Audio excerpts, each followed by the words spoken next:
अस्सलाम वालेकुम। Class 12 chapter number 5 जिसका नाम ग्रुप 2 एलिमेंट है, इसका लेक्चर नंबर 7 अभी हम स्टार्ट करेंगे।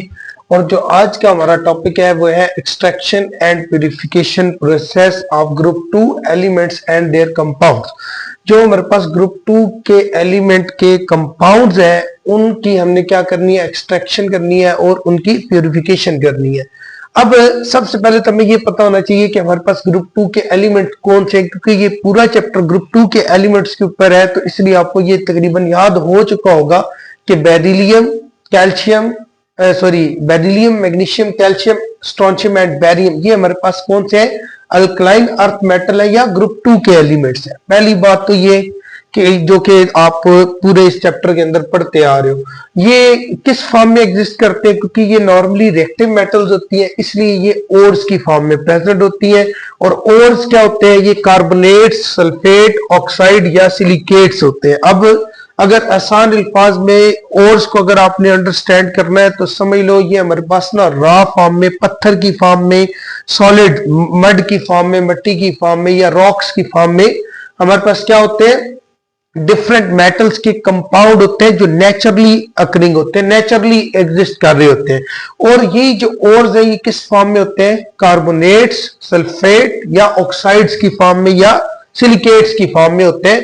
अब जो हमारे पास जब डिफरेंट मेटल्स को ओर से प्यूरिफाई किया जाता है तो उसमें जो मेन प्रोसेसेस है, मेन स्टेजेस है, वो यहां मेंशन की गई है। सबसे पहले ओर प्रिपरेशन, जब ओर माइनिंग की जाती है तो माइनिंग के बाद जो ओर हमें मिलती है उससे हम क्या करते हैं, उसको सबसे पहले हम क्या करते हैं, थर्मल डिकम्पोजिशन उसकी की जाती है, जिसे रोस्टिंग भी कहते हैं। टेम्परेचर प्रोवाइड करके ऑक्साइड्स के अंदर हम चेंज करते हैं। ये जो कार्बोनेट्स या सल्फेट्स है या सिलिकेट्स है जो ऑक्साइड्स में नहीं है उनको ऑक्साइड में चेंज करते हैं, उनकी ऑक्सीडेशन करवाई जाती है। फिर उसके बाद जब डिकम्पोजिशन, थर्मल डिकम्पोजिशन कर लेते हैं तो उसके बाद हम रिडक्शन करवाते हैं। रिडक्शन बेसिकली वही है, जो ऑक्साइड्स होते हैं उनको रिड्यूस करके मेटल्स में चेंज कर लेते हैं। यहां तक मेटल में जो ओर्स है वहां से मेटल प्योर फॉर्म में आ जाती है, लेकिन उसको और ज्यादा प्यूरिफाई करने के लिए हम क्या करते हैं, इलेक्ट्रोलाइसिस का प्रोसेस करते हैं। प्यूरिफिकेशन करने के लिए ज्यादातर मेटल्स की प्यूरिफिकेशन के लिए इलेक्ट्रोलाइसिस का प्रोसेस करते हैं, इलेक्ट्रोलाइटिक सेल को यूज करके, जो कि आप 10th क्लास में लास्ट चैप्टर के अंदर पढ़ के आए हो। फिर अब इसमें प्रॉपर इसमें डिफरेंट जो स्टेप्स इन्वॉल्व है, कौन कौन से रिएक्शंस होते हैं वो यहां डिस्कस किया गया। एक्सट्रैक्शन कैसे की जाती है मेटल की, तो सबसे पहले जैसे हमने यहां देखा और प्रिपरेशन की जाती है। सबसे पहले माइनिंग, जमीन से खुदाई या पहाड़ों से जो पत्थर की फॉर्म में हमारे पास मेटल्स प्रेजेंट है जिनको हम ओर्स कहते हैं, जो कार्बोनेट्स या सल्फेट की फॉर्म में, सिलिकेट्स की फॉर्म में, ऑक्साइड्स की फॉर्म में प्रेजेंट होते हैं, उनकी माइनिंग की जाती है। खुदाई करके जमीन से निकाला जाता है, उसको क्रश किया जाता है। मतलब जो बड़े बड़े रॉक्स है, पत्थर है, किसके वाला, मेटल के, जो कि ओर्स की फॉर्म में प्रेजेंट है, उसकी क्रशिंग की जाती है। और फिर उसी क्रश जो बड़े बड़े पार्टिकल्स बचते हैं वो उसकी फर्दर ग्राइंडिंग मतलब पाउडर फॉर्म में चेंज किया जाता है। तो क्रशिंग एंड ग्राइंडिंग की जाती है, फिर उसकी कंसंट्रेशन की जाती है, मतलब उसको थोड़ा प्यूरिफाई किया जाता है, ठीक है। और उसमें से गैंग्स बेसिकली इंप्योरिटीज होती है। हमारे पास क्या होती है, इंप्योरिटीज। इंप्योरिटीज को रिमूव किया जाता है, गैंग्स को रिमूव किया जाता है, और जो और है उसमें मेटल की कंसंट्रेशन हाई हो जाती है क्योंकि इंप्योरिटीज है वो रिमूव कर दी जाती है। तो सबसे पहले इस तरीके से और की प्रिपरेशन की जाती है। अब कंसंट्रेशन के जो मेथड है ये भी आपने 10th क्लास में 3 पढ़े हुए हैं, साइक्लोन सेपरेटर है, फ्लोटेशन प्रोसेस है या मैग्नेटिक सेपरेशन, ये 3 आप लोगों ने 10th क्लास में पढ़े हुए हैं। इस कौन से मेथड, कंसंट्रेशन के। तो कंसंट्रेशन 3 मेथड से आपने पहले पढ़ी हुई है, तो उनमें से कोई भी मेथड हम यूज करके, डिपेंड करता है कि जो और है उसकी नेचर कैसी है, तो उसकी बेस पे हम क्या करते हैं, गैंग्स को मतलब इंप्योरिटीज को, इंप्योरिटीज सैंड हो सकती है, रॉक्स हो सकते हैं, क्ले हो सकता है, ये हमारे पास गैंग्स में आते हैं, इंप्योरिटीज में आते हैं, उनको हम क्या करते हैं, रिमूव कर देते हैं। फिर उसके बाद हम क्या करते हैं, रोस्टिंग, जो जैसे कि हमने यहां पढ़ा, जो कि थर्मल डिकम्पोजिशन भी कहलाता है। अब इसमें जो ग्रुप 2 के एलिमेंट्स है ज्यादातर वो किस फॉर्म में होता है, कार्बोनेट्स की फॉर्म में। और कार्बोनेट्स को जब आप हीट करते हो तो ये हमने लास्ट लेक्चर में भी देखा था कि जो मेटल के कार्बोनेट्स हैं, जैसे मैग्नीशियम कार्बोनेट है, जब आप इसको हीट करते हो तो ये फर्दर मेटल ऑक्साइड और कार्बन डाइऑक्साइड में चेंज हो जाता है। जो कार्बोनेट्स है उसको हमने बेसिकली ऑक्साइड में चेंज किया। जैसे कि यहां मैंने बताया था कि थर्मल डिकम्पोजिशन का क्या मतलब होता है, ऑक्सीडेशन करना। तो बेसिकली यहां हमने मैग्नीशियम कार्बोनेट को हीट किया, थर्मल डिकम्पोजिशन की, और वो मैग्नीशियम ऑक्साइड में चेंज हो गया, बेसिकली ऑक्सीडेशन हुई है।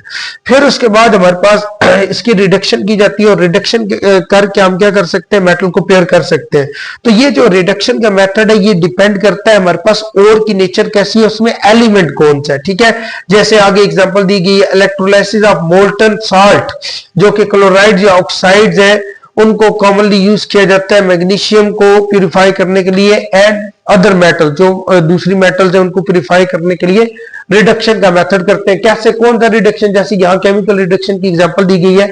जो हमारे पास मेटल्स हैं जैसे कि कैल्शियम या स्ट्रोंशियम है, इनके जो हैलाइड्स हैं उनकी रिडक्शन करके with the help of sodium and magnesium हम क्या कर सकते हैं, कैल्शियम और स्ट्रोंशियम को प्यूरिफाई कर सकते हैं। तो इस तरीके से ये हमारे पास कौन सा मेथड है, रिडक्शन। तो बेसिकली हम रिडक्शन करवाते होते हैं, और रिडक्शन आप डिफरेंट मेथड से कर सकते हो। इसमें मेटल, कोई भी मेटल यूज कर सकते हैं, जैसे हमने सोडियम और मैग्नीशियम को यूज किया, हाइड्रोजन को यूज कर सकते हैं, कार्बन कोक को यूज कर सकते हैं, और कार्बन मोनोऑक्साइड। तो ये डिफरेंट हमारे पास सब्सटेंसेस है जिनकी हेल्प से आप क्या कर सकते हो, रिडक्शन का प्रोसेस कर सकते हो। रिडक्शन किसकी करते हैं, जो मेटल ऑक्साइड होता है इसकी रिडक्शन करते हो, और हमारे पास मेटल प्योर फॉर्म में आ जाता है। लेकिन अगर अभी भी मेटल को और ज्यादा प्योर करना है, जैसे कि आप लोगों ने 10th क्लास में कॉपर की प्यूरिफिकेशन की, जो कि ब्लिस्टर कॉपर बनता था, और ब्लिस्टर कॉपर आपने पढ़ा था 97 से 99% प्योर होता है।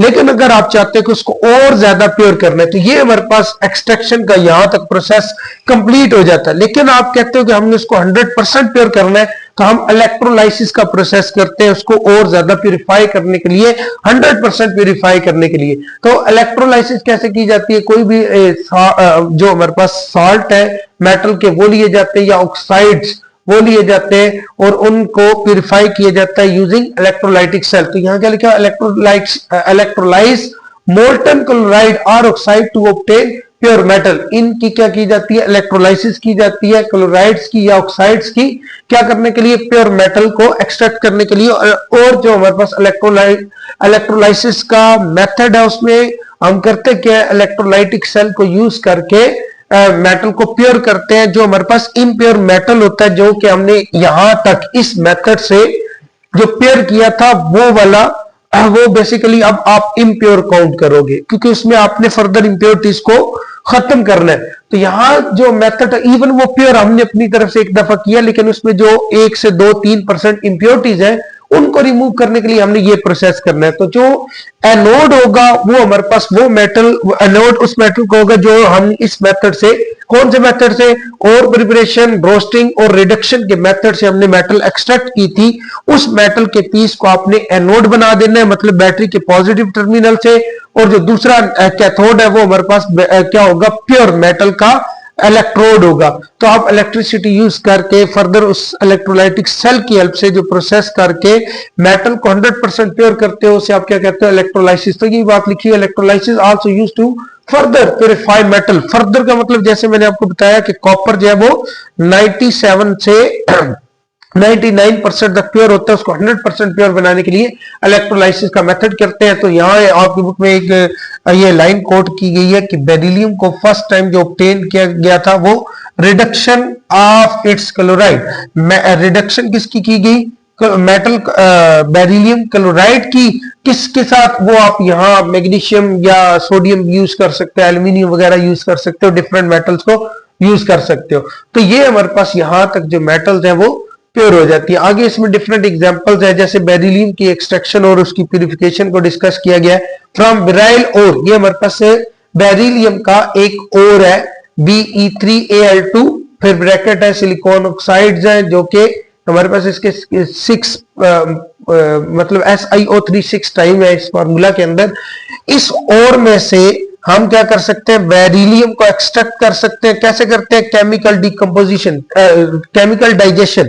अब इसकी केमिकल डाइजेशन करते हैं। केमिकल डाइजेशन का मतलब ये होता है कि इसका हम फर्दर डिफरेंट रिएक्टेंट्स के साथ रिएक्ट करवा के इसकी ब्रेक डाउन करते हैं। इसको आप क्या कहते हो, केमिकल डाइजेशन। एसिड डाइजेशन भी की जाती है, एसिड को ऐड करके फर्दर उसके साथ रिएक्ट करवा के आप एक रिएक्टेंट को किसी प्रोडक्ट में चेंज करते हो और उस तरह से मेटल को एक्सट्रैक्ट किया जाता है।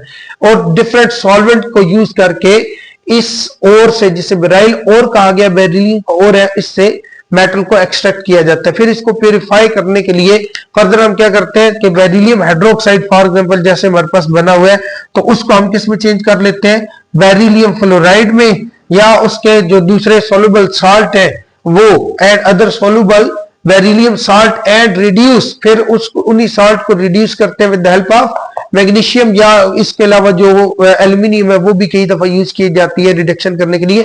तो magnesium to be produce high purity beryllium metal. तो हम बेरिलियम मेटल को प्योर कैसे कर सकते हैं, पहले उसका सॉल्युबल साल्ट बनाते हैं, फिर उसका किसी भी रिएक्टिव मेटल के साथ उन साल्ट का रिएक्शन करवाते हैं, जहां वो मेटल जो है वो बेरिलियम की क्या कर देती है, रिडक्शन।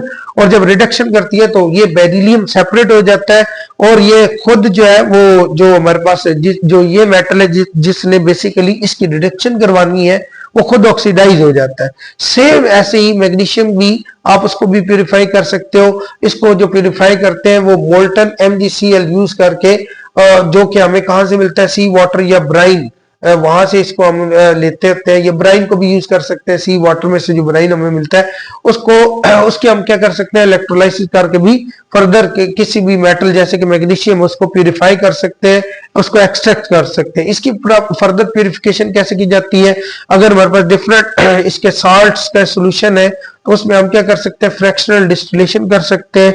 फ्रैक्शनल डिस्टिलेशन क्या होता है कि हमारे पास डिफरेंट जो सब्सटेंसेस है उनको उनके बॉइलिंग पॉइंट की बेस पे हम क्या कर सकते हैं, सेपरेट आउट कर सकते हैं। सेम ऐसे ही वैक्यूम डिस्टिलेशन के प्रोसेस से भी हम क्या कर सकते हैं, जो इंप्योरिटीज होती है उनको एवेपोरेट करके फर्दर उनकी कंडेंसेशन कर सकते हैं और वहां से जो इंप्योरिटीज है वो रिमूव हो जाएंगी और पीछे हमारे पास क्या रह जाएगा, मैग्नीशियम। तो इस तरह से डिफरेंट मेथड्स को यूज करके आप बेरिलियम को, मैग्नीशियम को, या जो ग्रुप 2 के एलिमेंट्स हैं उनको क्या कर सकते हो, प्यूरिफिकेशन उनकी कर सकते हो। पहले एक्सट्रैक्शन फिर उनकी प्यूरिफिकेशन। तो जो मेन स्टेप्स है वो हमारे पास यहाँ एक्सट्रैक्शन, एक पहला स्टेप है एक्सट्रैक्शन और दूसरा है इलेक्ट्रोलाइसिस। तो मेन 2 स्टेप्स आप यूज करके किसी भी ग्रुप 2 एलिमेंट की क्या कर सकते हो, एक्सट्रैक्शन एंड प्यूरिफिकेशन कर सकते हो। तो इसमें हमारे पास मेन कितने स्टेप्स इन्वॉल्व है, जो एक्सट्रैक्शन है उसमें मेन 3 स्टेप्स इन्वॉल्व है। कौन कौन से, सबसे पहले ओर प्रिपरेशन,